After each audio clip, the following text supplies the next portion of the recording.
You are listening to Leaders and Legends, a podcast produced by Veteran Strategies and featuring conversations with fascinating and impactful men and women who have shaped our world, our communities, and our history. My name is Robert Vane, Principal of Veteran Strategies, and your host for our discussion. You are listening to Leaders and Legends, a podcast presented by Veteran Strategies, an Indiana-based public relations enterprise, and sponsored by Girl Scouts of Central Indiana, Garmon Construction, Leaders and Legends LLC, the Grand Hall and Conference Center at Historic Union Station, the McGinley's Golden Ace Inn, and NFP, a national insurance broker with strong local content. Our podcast is featured on the All Indiana Podcast Network in partnership with Wish TV. You may find Leaders and Legends at allindianapodcastnetwork.com. Thinking of starting a podcast or need to host a public meeting? Let Leaders and Legends LLC be your partner as you look for new ways to communicate your message. Please contact Chris Spangle or me at leadersandlegends.net. And as always, all our podcast interviews are dedicated to the legacy and generosity of P.E. McAllister. Thank you for joining us on the Leaders and Legends podcast. Our guest today is Michael Burlingame. Now, if you haven't heard that name, that means you haven't read any books about Lincoln, because every single book in the last several decades that includes our 16th president owes a debt to Professor Burlingame's research and writing. He's a world-class, multi-award winning, I could go on, historian. He has agreed to come on the podcast today to discuss a book that I read last summer called The Black Man's President: Abraham Lincoln, African Americans, and the Pursuit of Racial Equality. Professor Burlingame, thank you very much for your time. Well, thank you for inviting me, and thank you for your very kind introductory remarks. I'm flattered. Well, I mentioned your name to a couple of three other historians I know in American history, and it's the quickest response I've ever gotten from any of them. Oh, you got to have him on. Like, no one knows more than he does. Nobody. Well, that's so. You've written several books on Lincoln, including what is universally acclaimed as the standard definitive biography, 2 volumes of the 16th president. We'll talk a little bit about that, but I was absolutely captured by your book about President Lincoln, Abraham Lincoln, and President Lincoln, and the question of slavery, Black Americans during that entire time period. Obviously, there's a lot of controversy, a lot of fulminating, not always informed, but also by informed people about the relationship and Abraham Lincoln's actions on this topic. Did you set off to write this book as an answer to any of those criticisms or controversy, or was it something that's been stirring in your mind for a while? Well, I was inspired to write this particular book by an article written by a very fine historian named Kate Mazur about Black people who visited the White House during receptions during Lincoln's administration. And I knew about that because I had written about it in my big two-volume biography of Lincoln, but I hadn't gone very deeply into it. And she does. And so I thought, my goodness, well, I should delve into this in greater depth. And thanks to the miracle of newspaper research in databases that has so blossomed in the past decade or so, you can do so much more research, so much more easily than you could even when I was doing the research in my previous books. And so I dug into the question of Lincoln's interaction with Black people, not only at receptions at the White House, which was an extraordinary story, but also just in general. And I thought to myself, this whole business about Lincoln and race and was Lincoln a racist and all that, one of the ways to examine that question is to look at Lincoln's interaction with Black people in general, not just in Washington, not just at receptions, but in general. How did he interact with Black people in Springfield? How did he interact with Black people in Washington who weren't guests at receptions? And I was struck by the uniformly positive reaction that Black people had to their relationship with Lincoln. Now, it's very well known that Frederick Douglass had some very positive things to say about Lincoln, but I was struck by how many others had the same reaction, and that Lincoln emerges from this study as an instinctive racial egalitarian. And I thought that needed to be said, and that this was a way to do it that had not been explored by previous historians, at least in any depth. In a little noted eulogy delivered shortly after Lincoln's assassination, Frederick Douglass, who I think belongs on the Mount Rushmore of the 4 most impactful people who were never president, right, called the martyred president, quote, emphatically the Black man's president, and the first to show any respect for their rights as men. Do you agree with this statement by Frederick Douglass? Oh, absolutely. And I discovered that eulogy when I was doing research for this a long time ago for my big book, while I was going through the Frederick Douglass papers at the Library of Congress. At that time, they weren't online. You had to go to the Library of Congress. And I had a very thorough research design. I looked at his papers and saw that there was a folder marked Lincoln. So I went into that folder. And lo and behold, here's the speech that Frederick Douglass gives on June 1st, 1865, the last full day of mourning for Abraham. It's given in Cooper Union in New York, the premier site in the country for a public oration. And it's covered widely in the newspapers. But it was new to me. And because I had gone through 5 volumes of Frederick Douglass' speeches that had been lovingly published by the Yale University Press a little while earlier, and I didn't see that speech. But I did see the speech that almost everybody knows about, who studies Lincoln and race, and that is a speech that Frederick Douglass gave in 1876. At the dedication of a monument to Lincoln in Washington. And in that speech, which is very widely known, Lincoln said Abraham Lincoln was preeminently the white man's president, and we Black people were only his stepchildren. And then I come across this speech where he says Abraham Lincoln is emphatically the Black man's president. I said, oh, wait a minute, how could I have missed that? So I went back to the 5-volume edition of the Yale University Press collection of Frederick Douglass speeches and looked for it. And it wasn't there. I couldn't believe it. And so I wrote to the people at Yale and said, how is it that this speech was not included in this massive, huge 5 volumes? And I didn't get any response. So I called them and left a message and didn't get any response. So, yeah, now those of us who went to Princeton aren't surprised that Yale would conduct itself in this fashion. But what can I tell you? Mitch Daniels, did you hear that? Did you hear that, Governor Daniels? I'm a big admirer of his, by the way. Oh, good. He's been on the podcast a couple of times. He's a phenomenal leader. Remarkable guy. I just wrote something today for the Wall Street Journal, just a response to an editorial saying Mitch Daniels, and I quote a speech that he gave as a commencement back in 2016 at Purdue, where he talked about what makes people happy, what is really the source of happiness. And he says all the scholars who've studied this subject agree that it's earned success, not winning the lottery, but earned success, where you set your mind to do something, you work hard to achieve it, and then you do it. Well, I hope that's true, because my son graduated just yesterday from Purdue University. I'm a great admirer of what he's done at Purdue. My goodness. It's amazing. All my Indiana Democrat friends are about now turn the podcast off. So, but I also know that Mitch is a huge history fan, huge, especially Civil War.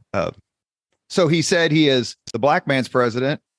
Frederick Douglass says he's the white man's president. Could you say he's right on both occasions, and one is just tested, or maybe I'm going to say tainted, so correct my verb, tainted by Reconstruction and the folly that was Reconstruction? Right. If you want to understand the difference between that 1865 speech, where Lincoln is described as emphatically the Black man's president, and the 1876 speech, where he's described as preeminently the white man's president, you have to look at the context of the 1876 speech. because it's really the outlier. Frederick Douglass has a bunch of things to say about Lincoln over the years after the assassination, and they're all positive except for that one speech. And that one speech had a very specific context. It's 1876, April of 1876, and Reconstruction is going down the drain. There had been a very strong movement in the immediate aftermath of the war to make sure that Black people would enjoy real freedom and first-class citizenship. And Congress passes a number of laws, and then there are constitutional amendments, the 14th and 15th Amendments, to guarantee Black people civil rights, first-class citizenship, and voting rights. And then the administration of U.S. Grant enforces those amendments pretty rigorously in the late 1860s and early 1870s. But then, boom, a depression comes along in 1873. Northern public opinion loses interest in the fate of Black people in the South, and everybody turns their attention to the economy, which tends to happen when a major depression occurs. And Frederick Douglass is alarmed by this, as well he might be. And he has an opportunity now in this speech to address the power elite of the country, because at this dedication ceremony, in the audience were the president, members of the cabinet, leaders of Congress, members of the Supreme Court. So it's the power elite. And so Douglass is trying to convince them, don't let Reconstruction go down the drain. And to make that point, he says, look, Abraham Lincoln started this ball in motion. In his last public speech, Abraham Lincoln called for Black rights, limited Black voting rights to be sure, but Black voting rights. And he got murdered for it 3 days later. Lincoln absolutely. That's exactly right. He got murdered for that speech. Exactly. And people don't realize this, that Lincoln wasn't killed because he issued the Emancipation Proclamation or because he supported the 13th Amendment. He was killed because he called for Black voting rights. And John Wilkes Booth was in the audience on that evening on April 11th, 1865. He heard Lincoln say that he endorsed, he supported the notion that Black people should be allowed to vote, at least those who had served in the army and those who were very intelligent, by which we assume he meant literate. And he turned to his companions and said, that means N-word citizenship. By God, that's the last speech he's ever going to give. I'm going to run him through. And 3 days later, he killed him.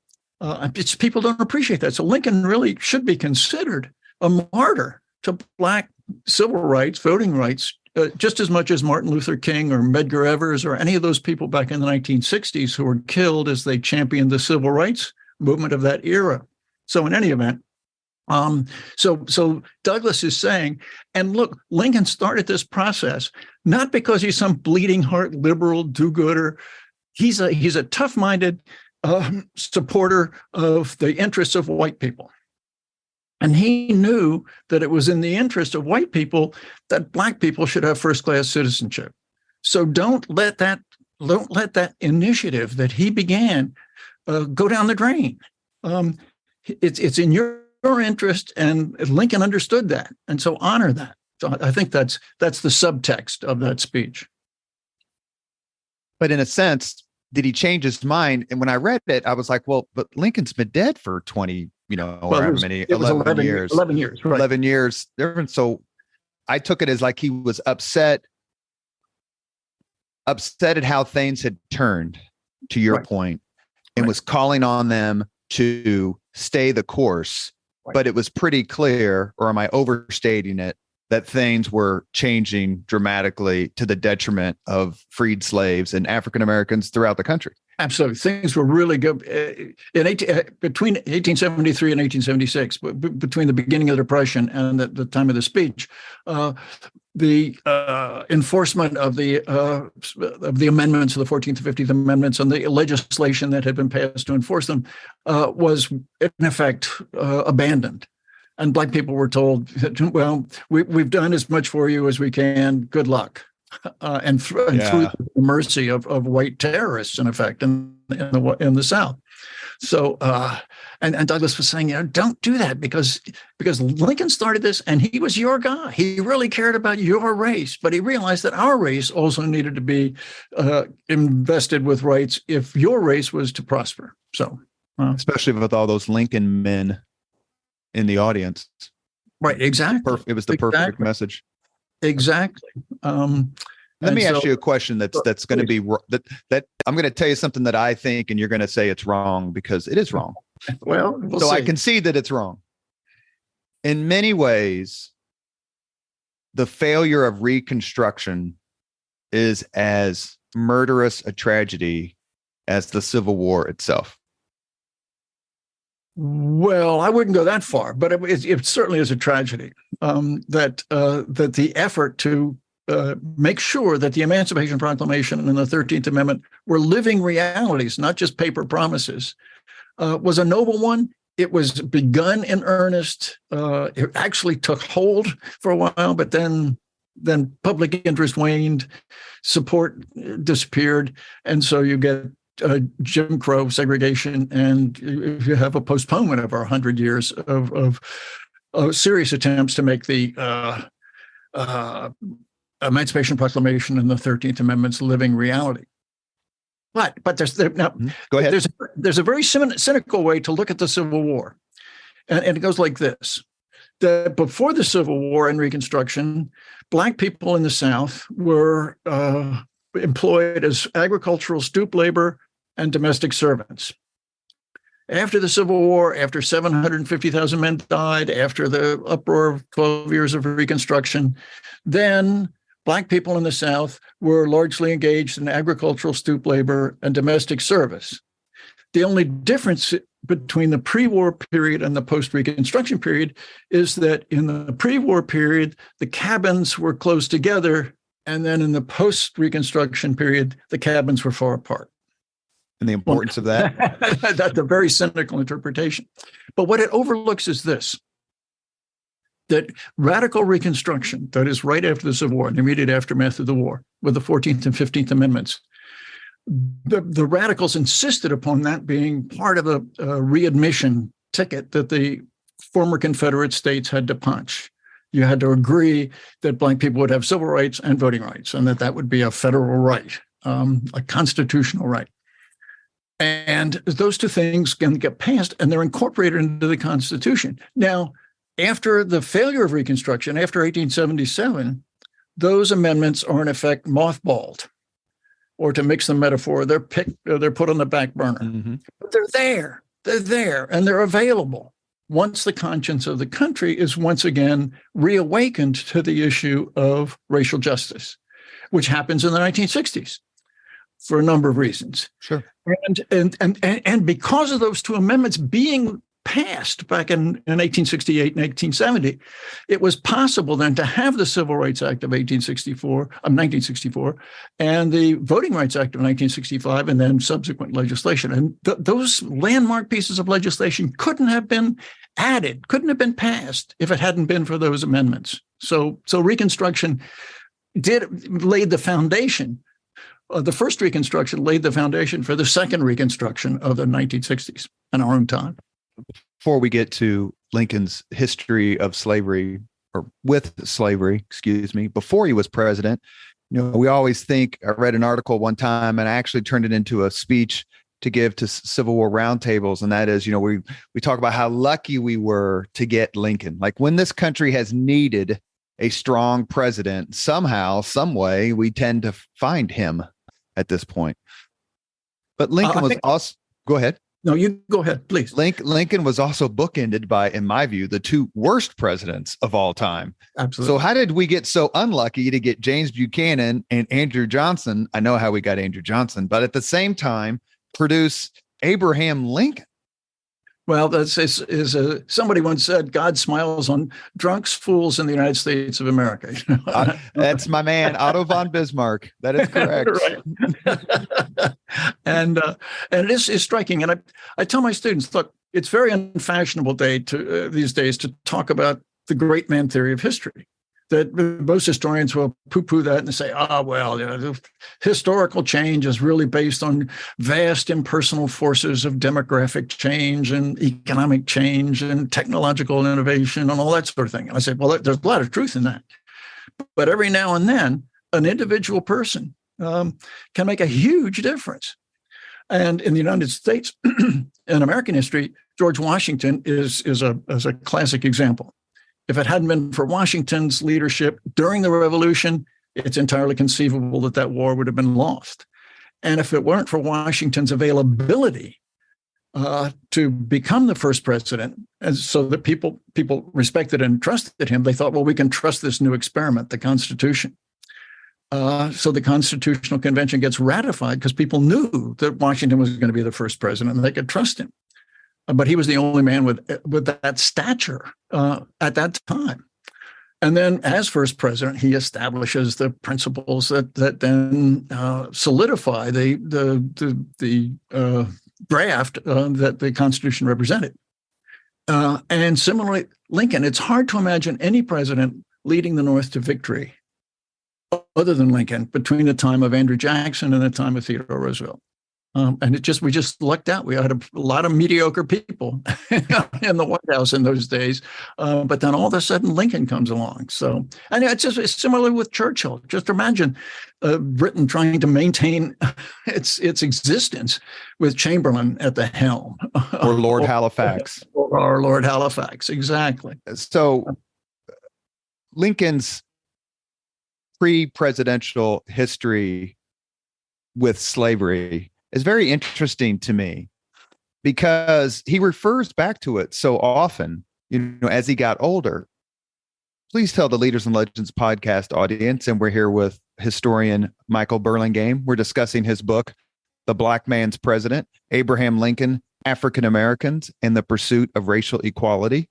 Talk to us for a few minutes about Lincoln's encounters with slavery in his youth and as an adult before he gets to the White House, and how that shaped what he did and his patience, I think, because that's the big key to me, is Lincoln's patience while he's in the White House. Well, let's talk a little bit first about, as you were mentioning earlier, Lincoln's exposure to slavery.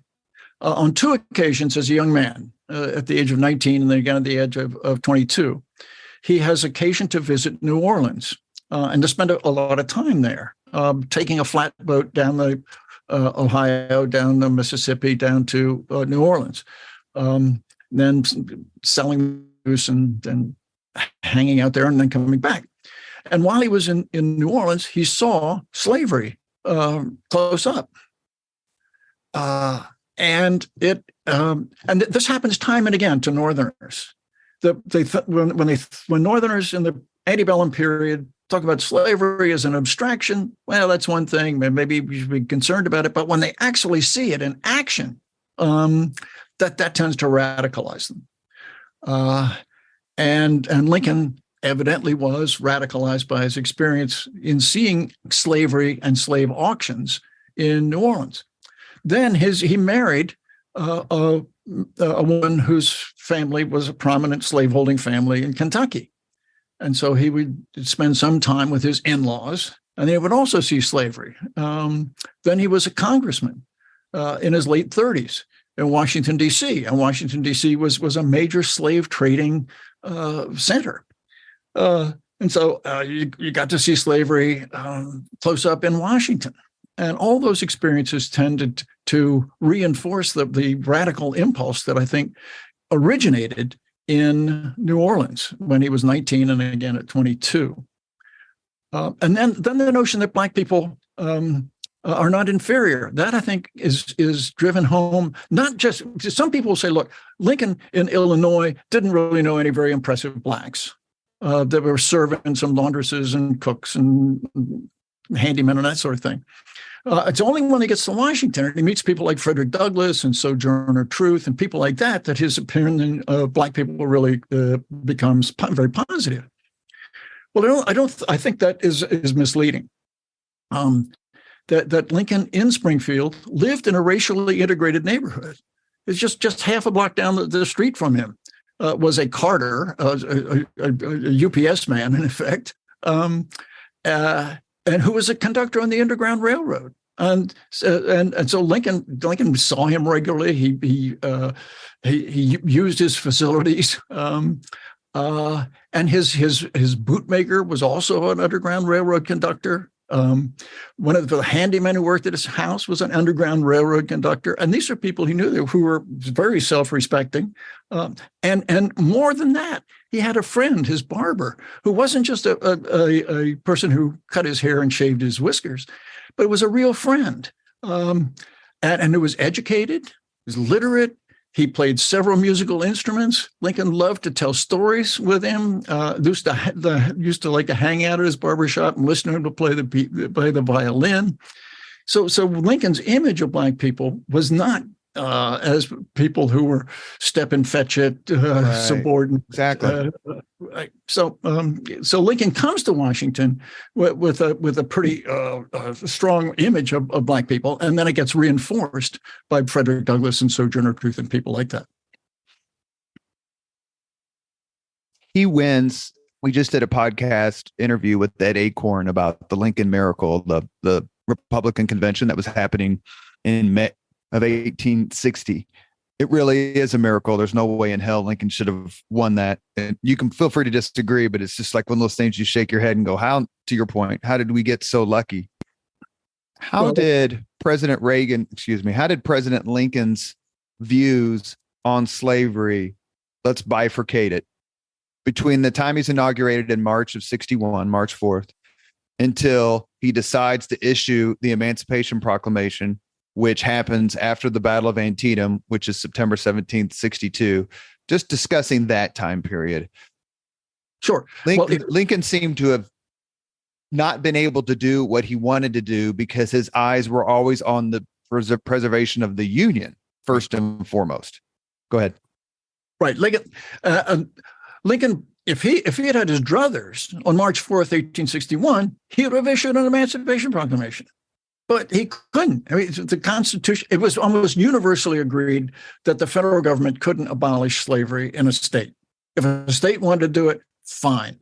The federal government could abolish it in, say, the federal territories, because Congress has, according to the Constitution, complete control over the territories.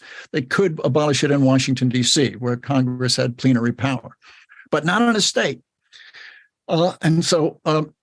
So Lincoln was constrained by the Constitution and also by politics. That is to say, political reality. That Lincoln understood his job to be, once the war broke out, to win the war, to preserve the Union. And that everything he did as president should be in service of that goal. And so if he perceived issuing an Emancipation Proclamation as a measure that would help him win the war, help the North win the war, then he could support it. And he can go to the public and ask them to support it. But it took a while for that to develop. And that Lincoln, behind the scenes, he tried to get Lincoln's plan to get rid of slavery was to have the individual states, particularly the 4 border states who stayed loyal to the Union. When the Civil War broke out, 11 Confederate states, slave states, joined the Confederacy, and 4 didn't. There's the border states of Maryland, Delaware, Kentucky, and Missouri. So Lincoln hoped to use federal money to persuade Delaware to abolish slavery, and then the slave owners would be compensated by federal money. And then once that started, and Lincoln draws up laws and tries behind the scenes and tries to get them introduced into the Delaware legislature and passed. Well, that fizzles.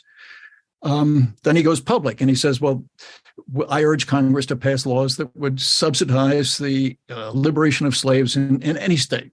Any state that wants to abolish slavery, we will come in as a federal government and we will pay the slave owners for fair market value. Well, that doesn't work out.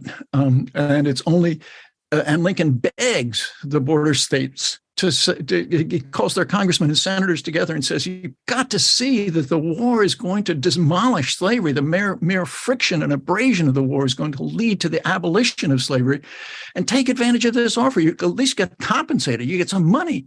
And they were blind to their own self-interest, those border slave states. So it's only then that Lincoln says, okay, I can justify emancipation as a war measure, that we can weaken the Confederacy by encouraging slaves to come to our lines. They would then help us rather than them. It's a double win. It's a twofer. So then and only then does Lincoln feel that public opinion has matured, and that a good faith effort, bending over backwards to get the border slave states to abolish slavery on their own initiative, had failed. It is this time period. Let me ask you a question instead of telling you what I think, because you're Michael Burlingame and I'm not. Is it during this time period, the early of the war, that the people who chastise and critique President Lincoln on slavery, on the status of African Americans, is it this time period that they point to most? He has his exchange with Horace Greeley, where he says, if I could save the Union, so on and so forth. I'll let you talk about that. This is the time period, if memory serves. He talks a lot about colonization, sending the slaves back to Liberia, sending them back to Africa. There's other Caribbean countries, islands that are thought of as well. In other words, Lincoln's point was, you're never going to get treated equally here. You're always going to have this stain, and it's not your fault. It's our fault. So let's put you someplace where you can succeed on your own and not worry about us. It seems to me that sort of 2-year time period until the issuance of the proclamation is where the Lincoln critics really train their fire and use it against him. Is that fair? Right, exactly. And now Lincoln tells his cabinet on July 22nd, 1862, after the border slave states for the third time reject his advice and urging to abolish slavery within their states in a constitutional manner. And so Lincoln says, all right, I'm going to issue an Emancipation Proclamation. So he tells his cabinet that, July 22nd. And his cabinet says, well, okay, but it's bad timing. It'll look bad because we've just suffered a major defeat. We had a huge army try to take Richmond and we got repulsed. And it would look like a desperation, insincere gesture if we were to issue an Emancipation Proclamation on the heels of such an embarrassing defeat. A last shriek. Right, exactly. On the road to defeat. So Lincoln says, that's a good point. Well taken. I should have thought of that myself, but you made a good point. So Lincoln, try to imagine what Lincoln is then thinking for the next couple of months between July 22nd and September 22nd. And in those months, Lincoln is worried about what's going to happen to Northern public opinion once I issue this Emancipation Proclamation. And Lincoln is being told by his best friend in Kentucky, a guy that he was very close to in Illinois, slaveholder, and then moves back to his home in Kentucky. And Lincoln's very, very close to this guy. And this guy tells him, he says, you can't issue an Emancipation Proclamation without coupling it with colonization. That people just won't put up with it. It's politically impossible. And all kinds of people are saying that emancipation is acceptable if it is coupled with colonization. That is a plan whereby Black people would be allowed, not forced, but allowed and facilitated by the federal government to move to resettle abroad. And so in this period between July 22nd and September 22nd, Lincoln is thinking, how can I reduce the white backlash that I'm sure will follow once I issue the Emancipation Proclamation? So one way to do it is to say to the public, to demonstrate it, that he's really serious about colonization. Now, some people will tell you wrongly, as it turns out, that Lincoln was an enthusiast for colonization from way back. That's simply not true. That Lincoln doesn't publicly support colonization until the 1850s. He had passed up opportunities to be a member of a colonization society in 3 or 4 different areas in Springfield. And then only recently has been discovered a speech that Lincoln gives to the Colonization Society in 1855. And historians have often said, well, if we just knew the text of that would show that Lincoln was a hopeless racist. Well, it's not true. It's just turned up in a newspaper account from a St. Louis paper that Lincoln addresses the Colonization Society in January 1855, and he said, "Well, some people think it's a good idea, and some people think it's not a good idea, and so it's worth looking into." It's hardly an enthusiastic endorsement of colonization. But at the time, in the antebellum, 1850s, 1860s, in your view, was colonization a reasonable solution to racial problems in the United States? And did you think that Lincoln was? It's hard to say for certain, but Lincoln, I believe, thought in these terms about colonization. That it's clearly impossible that 4 million people are going to leave the country and go abroad. Exactly. It's just they're not going to go to Haiti because they don't speak French. They're not going to go to Liberia because they don't speak African languages and they don't have customs and cuisine and climate and all that. These families had been there generation after generation. Exactly. However, having said that, Lincoln, I believe, thought that look, there is a subset, maybe a small subset of the African American population who are pessimists about ever having a chance to enjoy first-class citizenship in the United States. That white racism is too deeply rooted and too widespread for us ever to enjoy real first-class citizenship here. So we should go abroad. And Lincoln said those people deserve to have some kind of haven where they could go.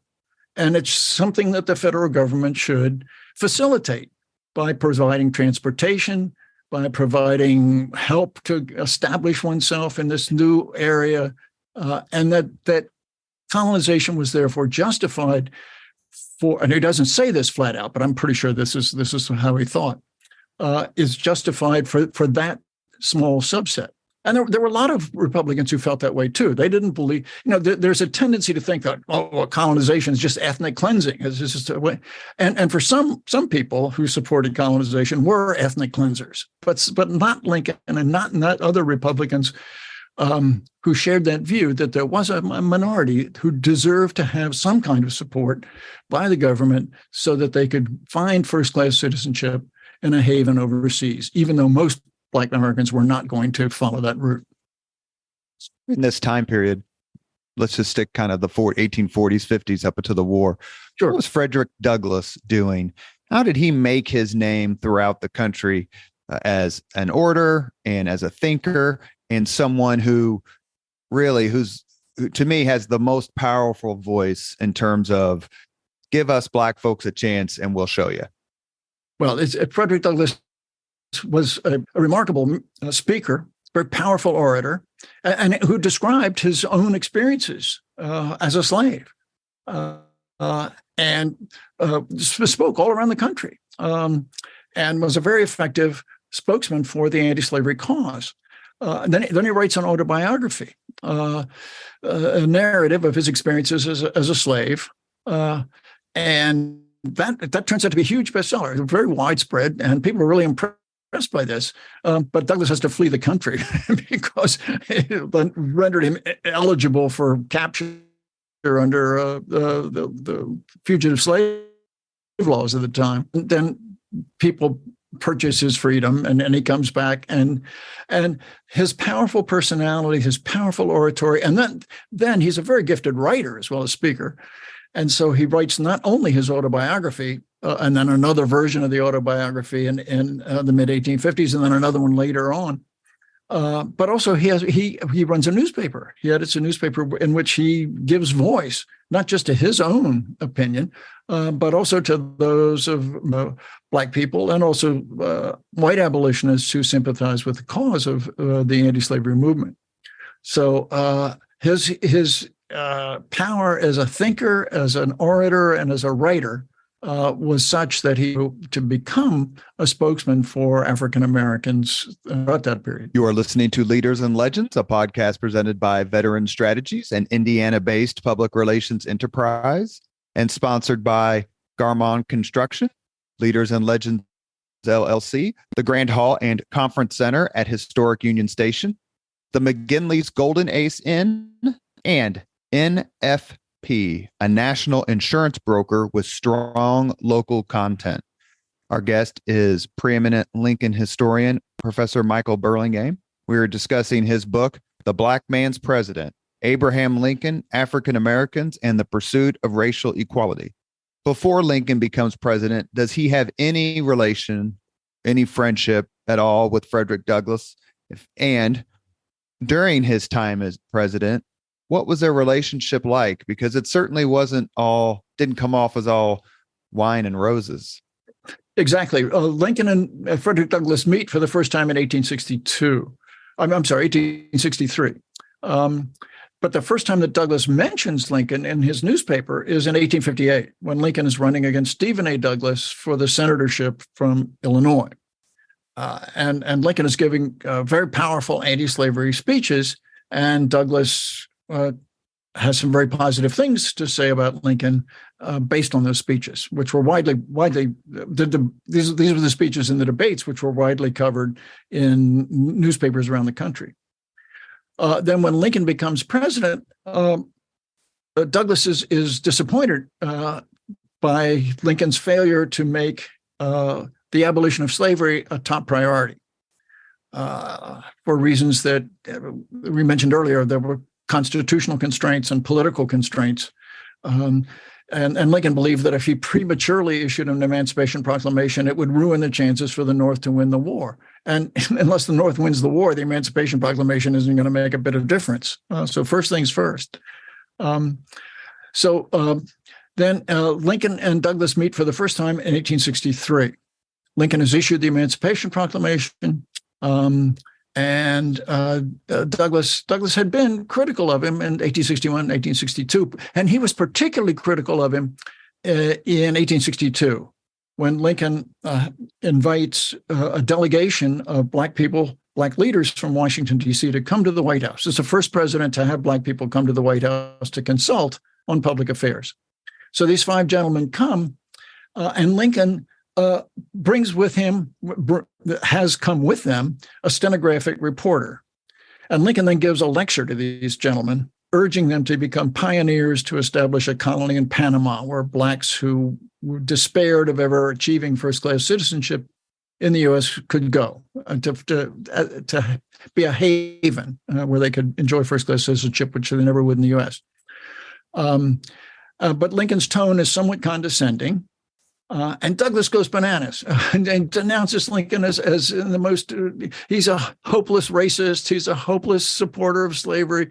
Meanwhile, 2 of Douglass's adult children sign up for the program that Lincoln is endorsing, and you would think, wait a minute, if Lincoln is a hopeless racist, why are Frederick Douglass's adult boys signing up to go into this program in any event?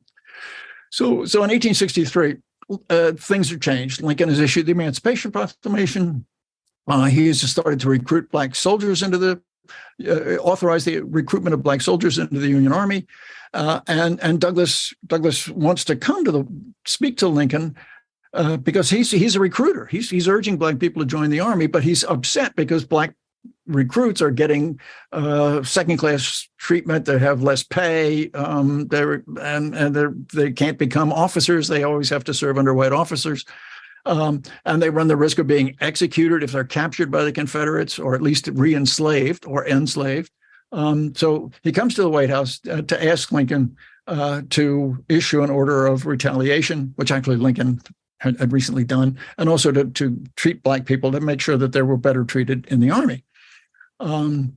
So that's the first meeting. And Lincoln assures him that his heart is with him, that he is constrained by political concerns that have to be taken into account, and that Black people will be paid the same as white people in the Army, but that's going to take a little while. But that did happen.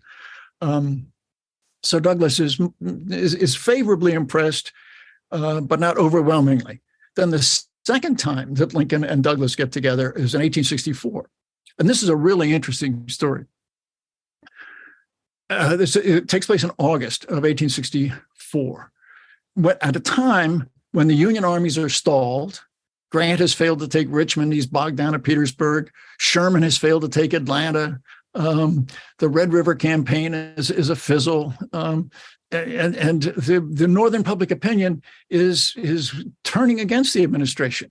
An enormous number of casualties have been taken in the Overland campaign against Richmond, and very little progress. And so the anti-war movement, the peace movement, is gathering a lot of steam. And Lincoln thinks he's not going to win re-election. And one of his thoughts is,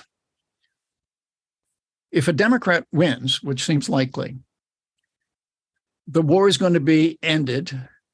Slavery will still be intact. The only Black people who had been enslaved that will be freed are the people who make it to Union lines before the new president is inaugurated. So Lincoln calls Douglas in and says, look, Black people aren't coming to our lines fast enough. You'll sometimes hear it said that the slaves freed themselves because they so many of them fled to Union lines that they were just overwhelmed, and the Lincoln administration had to issue emancipation and all that. That's not true, and this is good evidence. Lincoln is saying Black people we have to encourage them to come to our lines, and Douglas says, well, the slave owners have a very apt way to damn radio-free Washington, as it were, that the message isn't getting out. And Lincoln says, well, would you organize a group that would then go out into penetrate Confederate lines and tell the slaves who are behind Confederate lines, come to Union lines, because then you'll be free, and you can't be re-enslaved. And it's just sort of like what John Brown was proposing with John Brown's raid. It was very similar to that. And Frederick Douglass says, oh, well, yes, Mr. President. So he goes off and he sets up this elaborate scheme in keeping with Lincoln's suggestion. But meantime, before he submits it, Sherman has won the Battle of Atlanta. Sheridan is starting to win significant victories in the Shenandoah Valley. Farragut is having a victorious experience in Mobile Bay, and all of a sudden the public mood brightens. Lincoln's reelection is reassured, and so the Douglas plan isn't carried out. But that's very interesting. And Lincoln convinced Douglas that at that meeting, in a way that I don't think he did in the first one, that he was truly, deeply opposed to slavery and meant that it should die. He says that quite emphatically. And the third time is when Douglas comes to hear Lincoln's second inaugural address. And you just anticipated my last question, but my next question, because it's one of my very favorite. I have several great. There are several. The Civil War is underrated. Absolutely. When it comes to being a quotable war. My favorite is Hal Cobb, who I believe is from North Carolina, or no, Georgia. He's from Georgia. And the quote is, and I think I'm going to get this 99% correct. So please correct me. When the South is deciding that due to its manpower shortage that they need to arm slaves or arm Black Southerners, Hal Cobb, who was a bigwig in the Confederate government, said, if the former slaves will make great soldiers, then our entire theory of slavery is wrong. Right. Which is interesting too, because they did make great soldiers, not necessarily for the Confederacy, but they didn't. But the Confederates didn't ever really change their theory about slavery. So setting that aside, my other favorite quote, and I'm going to let you say it, I won't say it, is when Frederick Douglass meets Abraham Lincoln after Abraham Lincoln gives what is universally regarded as a monumental speech in the English language, and that is his second inaugural address. Professor Burlingame, go. Okay, so Frederick Douglass attends Lincoln's second inaugural, and Douglass is particularly impressed not by the final paragraph, which is the one that most of us think of these days when the second inaugural was mentioned, with malice toward none, with charity for all, and so forth. Douglass says that he was really moved by the paragraph that immediately preceded that. in which Lincoln addressed a question that had been on his mind for some time. That is, why has the Civil War gone on so long? Why have so many men died? What's the ultimate purpose of this? Why did God allow this war to begin? And once having allowed it to begin, why does he allow it to go on and on and on? Why are so many men dying? Why are so many widows and orphans being created? And he writes a memo to himself asking these questions. And he says, I don't know. But then when the time comes for him to give the second inaugural address, he has an answer to that question. And he incorporates it into the second inaugural. And he says, the Almighty has his own purposes. And then he quotes from the Gospel of St. Matthew, the words of Jesus. Jesus says, woe unto the world because of offenses, for it must needs be that offenses come. But woe unto the man by whom the offense cometh. Lincoln goes on to say, if we shall suppose that American slavery is one of those offenses, which in the providence of God must needs come, and having passed through his appointed time, he now wills to remove, and that he gives to both North and South this terrible war as the woe due unto them by whom the offense came. Shall we discern therein any departure from those divine attributes which believers in a living God have always ascribed to him? Fondly do we hope, fervently do we pray, that this mighty scourge of war may speedily pass away. But if God wills that it continue until all the wealth piled by the bondman's 250 years of unrequited toil shall be sunk, and until every drop of blood drawn with a lash shall be paid by another drawn with a sword,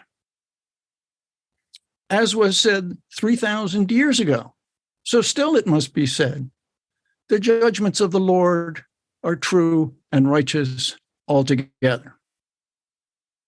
Well, this is a tremendous idea, that here's the president of the United States, instead of giving a victory lap speech, which people more or less expected, the war was just about over and the North was clearly going to win.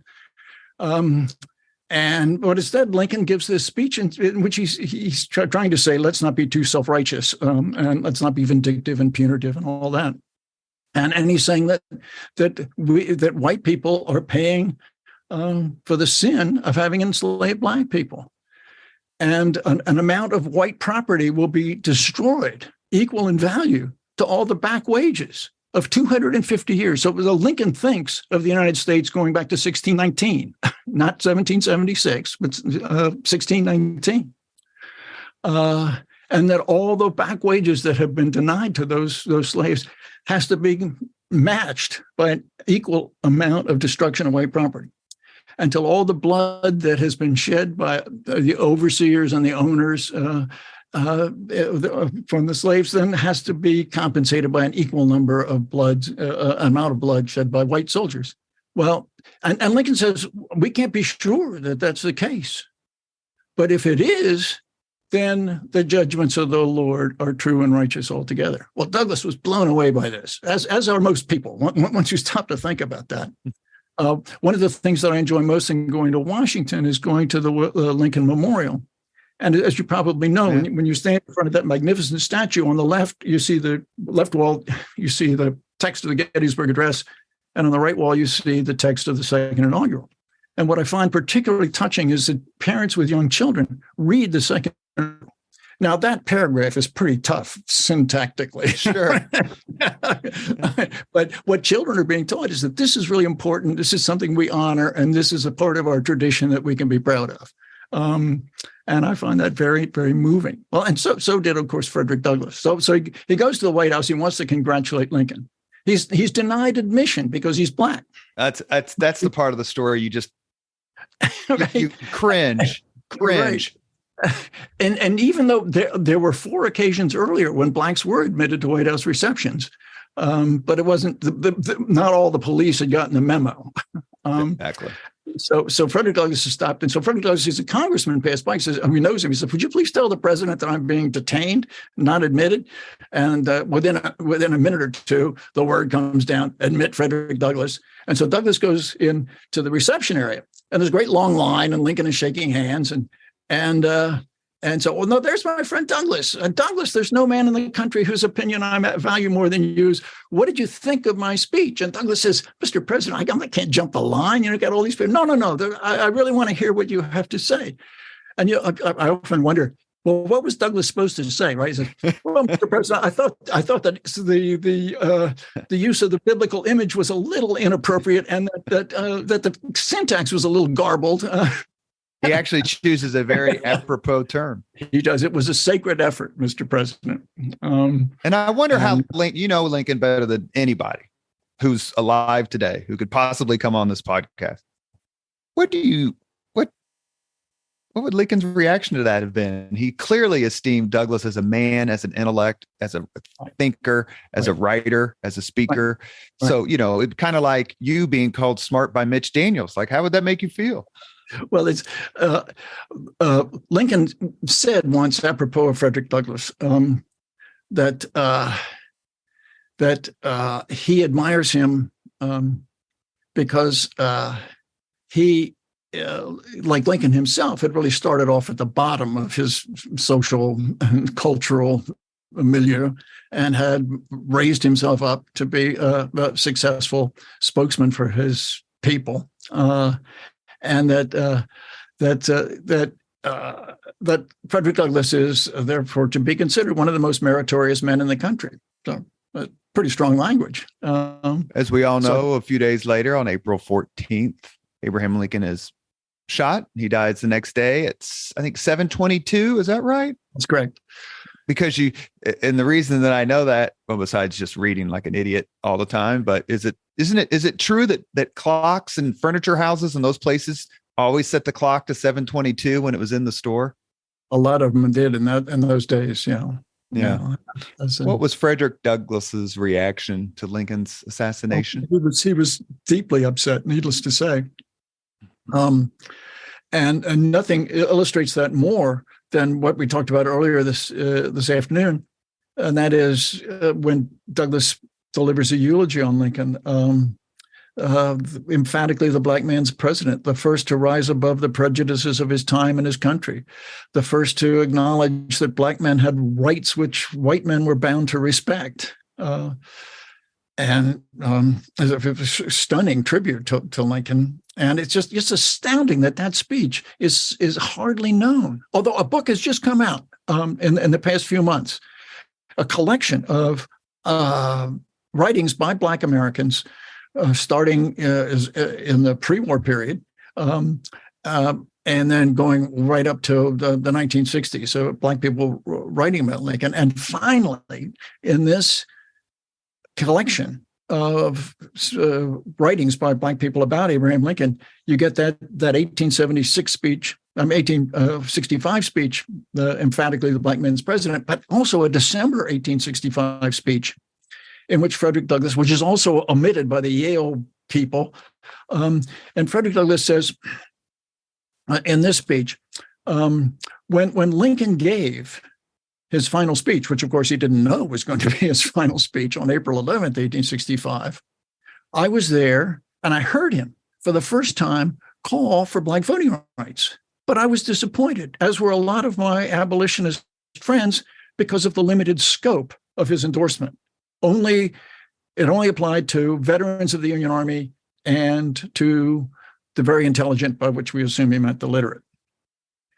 And so that limited scope disappointed us. But Frederick Douglass says in this speech in December 65, we should have known that was a very important speech because Abraham Lincoln learned his statesmanship in the school of rail splitting. And to split a rail, you take a wedge and you insert the thin edge of the wedge into the log. And then you take a hammer, a big maul, it's called, and you drive home the wedge and it splits the log. And what we should have known was that what Abraham Lincoln was doing on April 11th, 1865, was inserting the thin edge of the wedge publicly. And having done it publicly, because he had done that privately in a letter to the governor of Louisiana a year earlier, but having done it publicly, you could count on him having inserted the thin edge of the wedge to drive home the thick edge of the wedge. And I think that's true. And it's a brilliant image, and it's a speech that deserves to be much better known. And it is incorporated into this new book that the University of Illinois Press has recently published. You mentioned we have a few minutes left with Professor Michael Burlingame before we get to the same 5 questions we ask all of our guests. Actually, I should say that they were answered by another Princeton thinker, a man named George F. Will, who we had on the podcast. Oh, really? Yes. I just invited him to be our banquet speaker in Springfield in February, and he accepted. I may have to buy a couple of tickets. Is that okay? Please do. So a few minutes ago, you talked briefly about kind of the great man theory of history. Right. Obviously, since one of his many nicknames is the great Emancipator, Abraham Lincoln has gotten a tremendous share of the quote unquote credit for ending slavery and changing America's path. But like a lot of folks, whether it's Andrew Jackson or Thomas Jefferson and others, he gets reevaluated. And now you mentioned a few minutes ago about slaves, the school of thought that the slaves freed themselves. So between Lincoln being the great emancipator and the slaves freeing themselves, where's the happy medium? Well, there's a lot of truth in the notion that slaves, by fleeing to Union lines, did free themselves. And it took a lot of courage, oftentimes, to run the risk of being caught and badly whipped, or even having your foot chopped off, or a hand, or being sold south to the deep South. And slavery was terrible in the upper North, the upper South, but it was really terrible in the lower South. So it took a lot of courage to run away. And then, of course, there were a lot of slaves whose masters ran away, and they were just there, which happened particularly early in the war in the Georgia and Florida and Alabama, South Carolina Sea Islands. But the fact is that Lincoln and this is something that's insufficiently appreciated, that formal emancipation did not begin on January 1st, 1863, when the Emancipation Proclamation, which had been announced in September 62, goes into effect.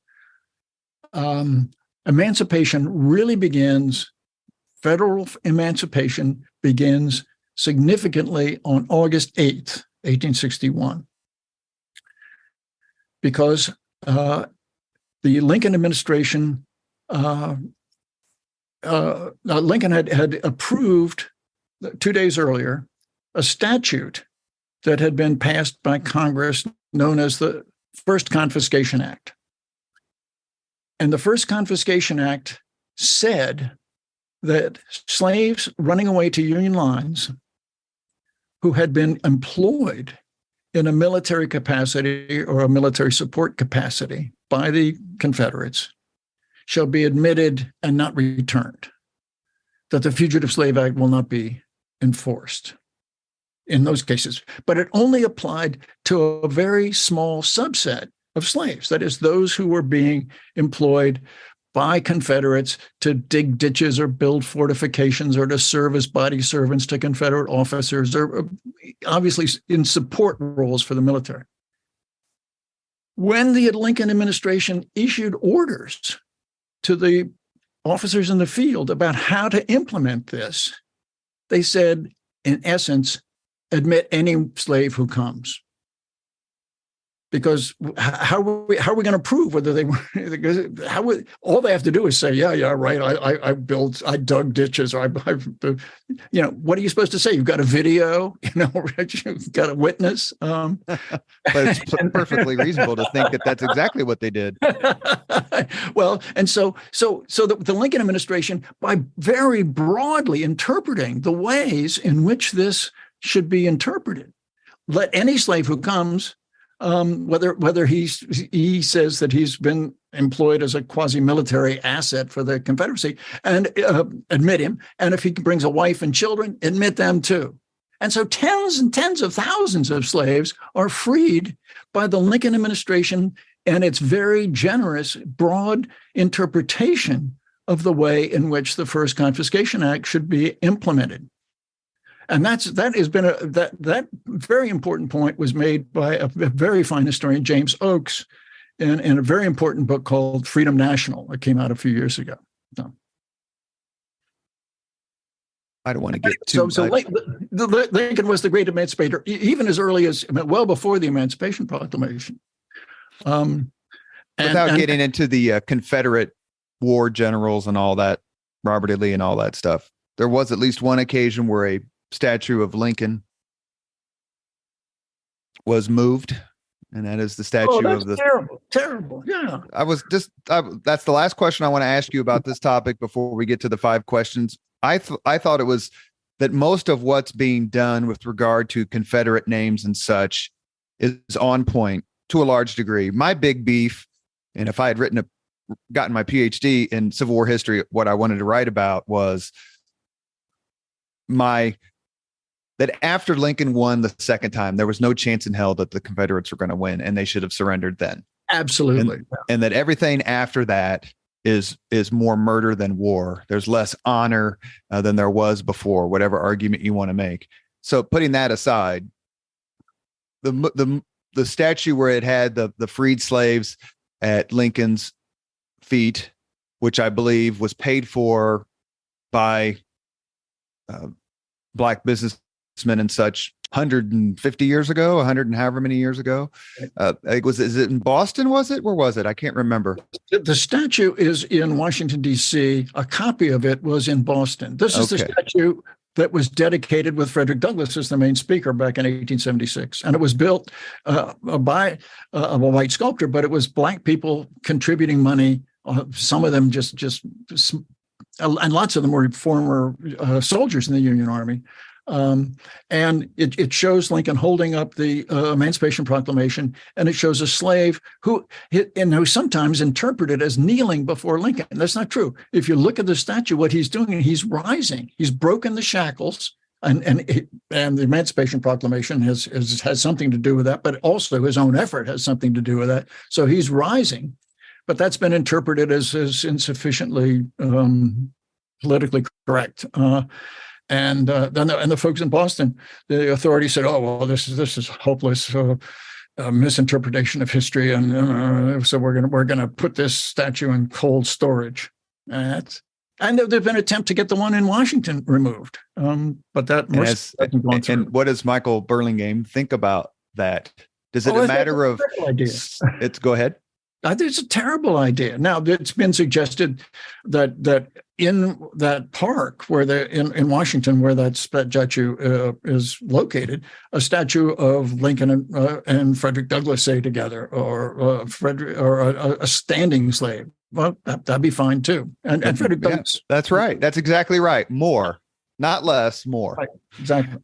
We have reached the point in the Leaders and Legends podcast where we ask the same 5 questions of all of our guests. Professor Burlingame, are you ready? Yes. What was your first job? Oh my goodness. Where I actually made some money as a kid? Yeah. I was a caddy at a country club. That's awesome. Number 2, what was your first concert? Oh my goodness. Well, I'm a big opera fan. I can tell you about my first opera, which was a performance in 1962 of Ponchielli's La Gioconda. I can tell you the cast, but I won't do that. Number 3, if you could suggest any book for someone to read, which book would you recommend? Oh, my goodness. The Collected Writings of Abraham Lincoln. Number 4, you may just hang up on me for this one. If you could witness any event in history, be there in person as it happens, which event would you choose? Oh, well, to be in Richmond the day Lincoln entered, and to see the response of the Black people, we have a number of verbal accounts of that, which are very moving. But just to see it and to hear it and to feel it, I would love to have been a fly on the wall for that. You must kneel only to God. Right. Last question: if you could have dinner with anyone living today, 2 hours off the record just to chat, whom would you choose? Gosh. Well,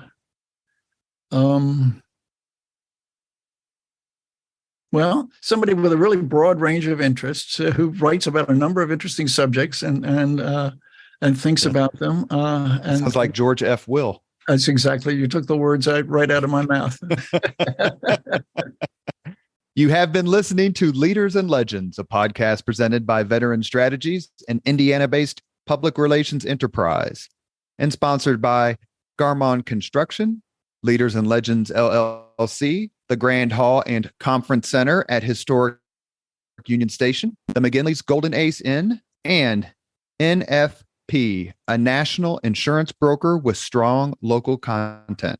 As always, all our podcast interviews are dedicated to the legacy and generosity of P.E. McAllister. Our guest has been Professor Michael Burlingame, author of several definitive works on Abraham Lincoln and his times, but we focus today on his latest book, The Black Man's President, Abraham Lincoln, African Americans, and the Pursuit of Racial Equality. According to Time magazine, and this is a direct quote, Burlingame may know more about Lincoln and his era than anyone in the world. Thank you, Professor, very much for your time. Thank you today. very much, Robert. It's been my pleasure. Thank you very much for listening to Leaders and Legends, brought to you by Veteran Strategies Incorporated. If you want to contact us about this program or our menu of public relations services, please send us an email at robert@veteranstrategies.com. That's robert@veteranstrategies.com.